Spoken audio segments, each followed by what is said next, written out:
Austin Roofing Company. 5 key questions you should ask before hiring anyone.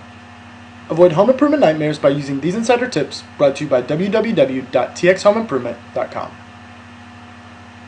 When we created these questions, we phrased them in a way that will allow you to tell who's experienced based on their answers, along with which companies are operated in a safe and professional manner. It's important to note that 76% of homeowners surveyed after having home improvements performed on their home reported that they had a dispute with their contractor, and 66% required intervention from an outside source.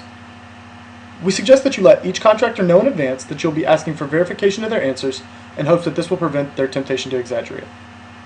So let's go ahead and get started. Number 1. What type of insurance do you carry?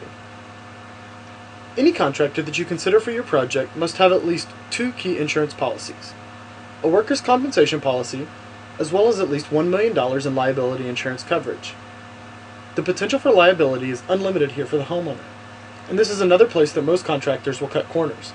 Make sure that your best interests are covered by choosing someone that has both policies in place, and then ask to see documented proof. Number 2. What are the wind zone requirements in my area? Depending on where you live, the requirements for installation can vary drastically. Make sure that the contractor you choose is aware of these standards and follows the strict installation guidelines. A well-informed contractor should be able to tell you which wind zone you're in and realizes that any non-compliance of regulatory standards can nullify your insurance policy. Number 3. Do you really need to get a permit for projects like this? This is actually a trick question, because the only acceptable answer is yes, without a doubt.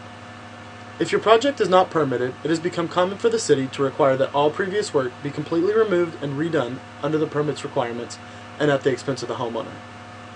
Always obtain the necessary permits before any work begins on your home. Number 4. How many years have you been in business under this business name? Failure rate is extremely high in the home improvements industry for businesses under the 8-year mark. So forego some of the serious issues that can come by choosing a younger business to complete work on your home, and try to avoid any company with less than 10 years of business history. This will help ensure that a level of consistency and service is provided throughout your project. And finally, number 5. Do you add your clients as an additional insured? In my opinion, this is where everyone gets it wrong. If the client is not listed as an additional insured on the contractor's insurance policy, then it's the client that is at full financial risk. Make sure that any contractor performing work on your home lists you on their policy to avoid some very serious complications. On a final note, Remodeler Magazine reports that over 40% of work performed on home improvements will need to be replaced after 1 year due to poor workmanship. So try to follow the guidelines suggested here as closely as possible. Click on the link below this video to receive a $500 off coupon along with a free consumer awareness report for home improvements, a must-read before selecting anyone to work on your home.